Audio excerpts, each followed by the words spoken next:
इथल्या नगराध्यक्ष पदाच्या उमेदवारांनी सन्माननीय खासदार साहेबांना इथून काय माहिती दिली आणि त्यांनी कसं पत्र एसपीला आणि कलेक्टरांना दिलं की ह्या प्रभागातले जे उमेदवार आहेत इथं हसीना पारकर आहे मी या वॉर्डाची, तुम्ही जर मला मतदान नाही केलं तर मी एकेकाला बघून घेईन.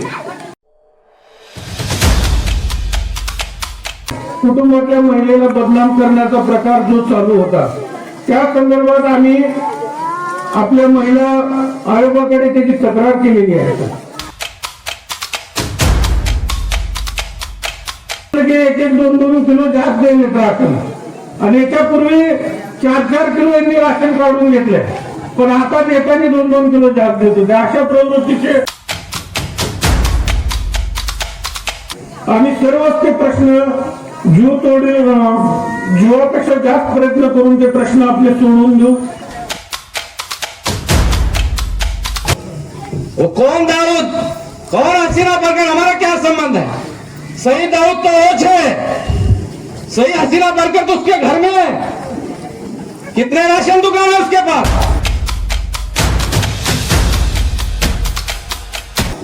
कितने मुसलमानों की लाइन लगती है मैंने देखा हूं. मुझे मत निकालने लगा तुम्हारा दफ्तर.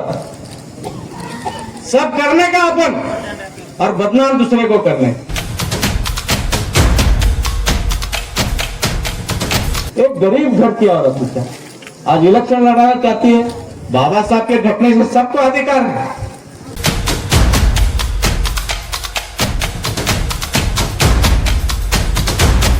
हा, ते विद्वान समजतो स्वतःला. हे जे 2-3 जागा जो कोर्टात पटेल है तो सूत्रधार है ना. आता क्या बोलना, हम नहीं बोलना चाहिए. मौलाना लोगों को भी होश आना चाहिए. धाराशिवच्या उमरगा शहरात निवडणुकीआधीच राजकारण चांगलंच तापलंय. प्रभाग क्रमांक 4 आणि 5 मध्ये भाजपा, राष्ट्रवादी आणि रिपब्लिकन पार्टी ऑफ इंडिया युतीच्या प्रचार सभांमध्ये हसीना पारकर या एका शब्दामुळे वातावरण स्फोटक बनलंय. खासदारांच्या पत्रानंतर आरोप, बदनामी, महिला आयोगापर्यंत तक्रारी. नेमका उमरग्यात काय सुरू आहे पाहुयात हा रिपोर्ट. उमरगा शहरातील प्रभाग क्रमांक 4, 5 आणि 11 नगर परिषद निवडणुकीच्या प्रचाराने उग्र वळण घेतलंय. 18 डिसेंबरला भाजप, राष्ट्रवादी, रिपाई युतीच्या प्रचारार्थ जाहीर सभा आणि कॉर्नर बैठका पार पडल्या. सभेला लातूर भाजप जिल्हाध्यक्ष तथा माजी मंत्री बसवराज पाटील यांची प्रमुख उपस्थिती होती. मात्र या सभेत खासदारांच्या पत्रातील हसीना पारकर उल्लेख चांगलाच रंगला. गेल्या 4-5 दिवसांपासून या शब्दामुळे परिसरात प्रचंड खळबळ उडाली आहे. या प्रकरणावर पडदा टाकण्यासाठी नव्हे तर थेट उत्तर देण्यासाठी युतीकडून पत्रकार परिषद घेण्यात आली. तालुक्यातील सर्व पत्रकारांना निमंत्रित देत खुलासा करण्यात आला, असे ॲडव्होकेट अभयराजे चालुक्य यांनी सभेला संबोधित करताना म्हणाले. आपण गेल्या 4-5 दिवसात एक अशी अफवा उठवण्यात आली, म्हणजे एक विचित्र एखाद्या महिलेला काहीतरी विलन कसं ठरवायचं पूर्णपणाने प्रयत्न झाले. मी आपले खरंच मनापासून आभार मानतो की आपण आवर्जून वेळ काढून दाजी, आपण शेखर साहेब सर्व त्या सभेला उपस्थित आलात. एवढाच विषय आहे की आम्ही डोर टू डोर प्रचार करत होतो. एक मध्येच पत्र आलं, इथल्या नगराध्यक्ष पदाच्या उमेदवारांनी सन्माननीय खासदार साहेबांना इथून काय माहिती दिली आणि त्यांनी कसं पत्र एसपीला आणि कलेक्टरांना दिलं की ह्या प्रभागातले जे उमेदवार आहेत इथं हसीना पारकर आहे मी या वॉर्डाची, तुम्ही जर मला मतदान नाही केलं तर मी एकेकाला बघून घेईन. पाटील साहेब इतकं आता आम्ही तर मी वयाचे माझे 45 वर्ष, आपण इतकं वर्ष राजकारणातला आपला सहवास आहे. आपण कधी आतापर्यंत कधी असा प्रचार एखादा उमेदवार करेल का? तर विनाकारण एखाद्या गोरगरीब कुटुंबातल्या महिलेला बदनाम करण्याचा प्रकार जो चालू होता त्या संदर्भात आम्ही आपल्या महिला आयोगाकडे त्याची तक्रार केलेली आहे. एवढंच की आपल्याला सर्वांना सांगायचं आहे की उमेदवार ज्यावेळेस आम्ही निवडत होतो तर प्रत्येक जाती धर्मातला उमेदवार कसा आपल्याला प्रत्येक प्रभागातून देता येईल हा क्रायटेरिया करून आम्ही कोणी बघितलं या प्रभागासाठी काय आणि कसं काम करत हे क्रायटेरिया बघून आम्ही ती उमेदवारी दिलेली आहे. पण यांनी आता जे चालू नगराध्यक्ष पदाचे उमेदवार आहेत त्यांनी स्वतःच्या घरात 3 उमेदवार घेतले पटेल साहेब आणि यांना संधी आली होती. हेच कोर्टात गेले होते. कोर्टात गेल्यानंतर एक इलेक्शन कमिशनचं नोटिफिकेशन आलं होतं. त्याच्या विरोधात हे लोक कोर्टात गेले. पण कोर्टाने त्या इलेक्शनला ह्या 3 प्रभागाच्या इलेक्शनला स्टे दिला. स्टे दिल्याच्या नंतर एबी फॉर्म मध्ये 2 ऑप्शन दिले होते सर. तर पहिल्या ऑप्शनचा उमेदवार हा ग्राह्य धरला जाईल आणि त्याचा अर्ज मंजूर होईल म्हणून ह्याच्या विरोधात ते कोर्टात गेले. पण कोर्टाने त्याला स्टे दिल्यामुळं त्यांना आणखी एकदा संधी आली की तुम्ही आणखी 2 नंबरचा जे बी फॉर्मवरचा उमेदवार आहात त्याला सुद्धा तुम्ही ऑप्शन उमेदवारी देऊ शकता. पण ते न करता आणखी स्वतःच्याच घरात आणखी 2 उमेदवारी ठेवल्या. एक प्रभाग 4 मध्ये मुलाला आणि तिकडे त्यांच्या घरच्यांना. म्हणजे असा राक्षसी महत्वाकांक्षी असणारा माणूस आपण सर्वांनी इतका वर्ष त्यांना संधी दिली या नगरपालिकेत काम करण्याची. त्यांनी काय आपल्यासाठी परतफेड म्हणून या वार्डासाठी त्यांनी काय काम केलं तर स्वतःच्या घरातच पाईपलाईन, नळ योजना, राशन दुकान. आता आम्ही परवा फिरत होतो सर, राशन वाटप चालू होतं आणि अक्षरशः अशी लाईन लागली होती. राशन चालू होतं का नेमकं काय चालू होतं. आम्ही तहसीलदारांना म्हणलं की बुवा या इलेक्शन आचारसंहितेच्या काळात हे राशन वाटते हे पद्धत अगोदरी कधी आम्ही पाहिली नाही. आणि राशन वाटताना नेमकं मला असं समजलं की 1-2 किलो जास्त द्यायला राशन आणि याच्यापूर्वी 4 किलो यांनी राशन काढून घेतलंय. पण आता देताना 2 किलो जास्त देत होते. अशा प्रवृत्तीचे उमेदवार पुढे आहेत. आमच्या प्रभाग 5 मधल्या उमेदवार सन्माननीय आदरणीय आपला धोत्रेताई ह्या आपल्या प्रत्येक डोर टू डोर जाऊन आपल्याला मत मागत आहेत. या दोघांना उमेदवारांना आपण चांगल्या मताधिक्याने निवडून द्या. येणाऱ्या 5 वर्षात आपण जर यांना दिलं तर आपल्या प्रभागातले जेही प्रश्न असतील मी स्वतः सन्मान्य पाटील साहेब दाजी असतील आम्ही सर्वच ते प्रश्न जीवापेक्षा जास्त प्रयत्न करून ते प्रश्न आपले सोडवून देऊ. मी पाटील साहेब एक पत्रकार परिषद घेतली. हे कसं म्हणजे खोटं सिद्ध करतात उमेदवारांना. मी सगळ्यात आपल्या शहरातले आणि तालुक्यातले जितके पत्रकार आहेत त्यांना बोलवून ह्याच प्रभागात पत्रकार परिषद घेतली. त्यांना विनंती केली की तुम्ही चला आमच्या बरोबर. कुणी असा प्रचार केले का आपण प्रत्येक वार्डात प्रत्येक घरात जाऊन विचारू. त्याच्यातले बरेच पत्रकार आमच्या बरोबर आले. त्यांनी शक्यता पडताळली की असा प्रचार कुणी झाला नाही. आणि सन्मान्य हे उमेदवार परवा एक बाईट दिली त्यांनी NTVला. त्याच्यात सांगत आहे की असं आम्ही म्हणलो नाही, प्रभागातले लोक आम्हाला सांगितले आणि आम्ही खासदार साहेबाला सांगितले. म्हणजे काही एकमेकाला खोटं बोलून म्हणले आम्ही खासदार साहेबांनी असं काय त्यांना उल्लेखच केला नाही. हे पाटील साहेब पत्र आहे त्यांनी कलेक्टरांना हे पत्र दिले. त्याच्यात स्पष्ट उल्लेख केलाय की एक उमेदवार प्रभाग 5 मधल्या मी हसीना पारकर असा म्हणून प्रचार करतात.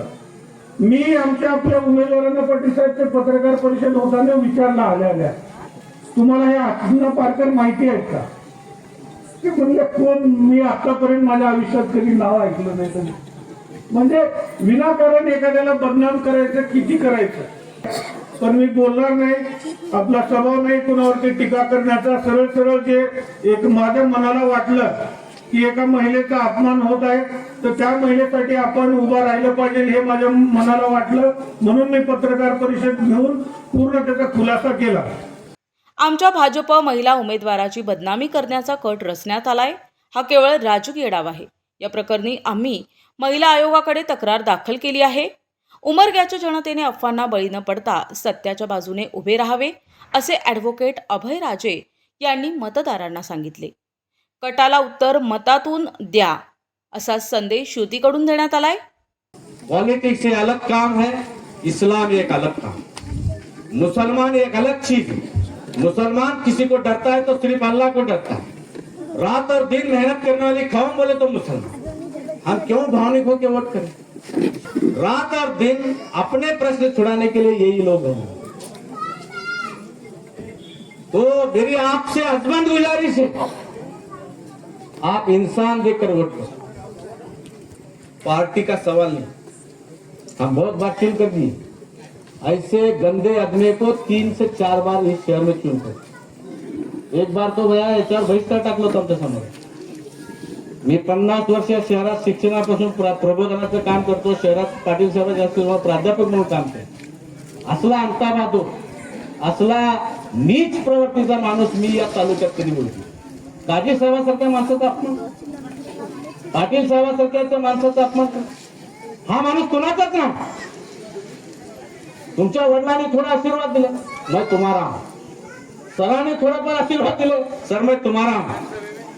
आता कोणाचा तर झेंडा खाली सावली गेली, ज्या ज्या नेत्याने याला सांभाळले त्या त्या नेत्याने आत्मपरीक्षण करण्याची गरज असं मला वाटतं। कार्यकर्ते हजारों हैं इस शहर में, तकरीबन 17 से 18 मुस्लिम लोग भी नगर सेवक का इलेक्शन लड़ा रहे थे। हमारे को कोई पार्टी अच्युत नहीं है। मुसलमान को सुबह उठने के बाद काम को जाने की फिक्र रहती है। वो कौन दाऊद, कौन हसीना बरकर, हमारा क्या संबंध है? सही दाऊद तो ओझ है, सही हसीना बरकर तो उसके घर में है। कितने राशन दुकान है उसके पास, कितने मुसलमानों की लाइन लगती है, मैंने देखा हूं। मुझे मत निकालने लगा तुम्हारा दफ्तर।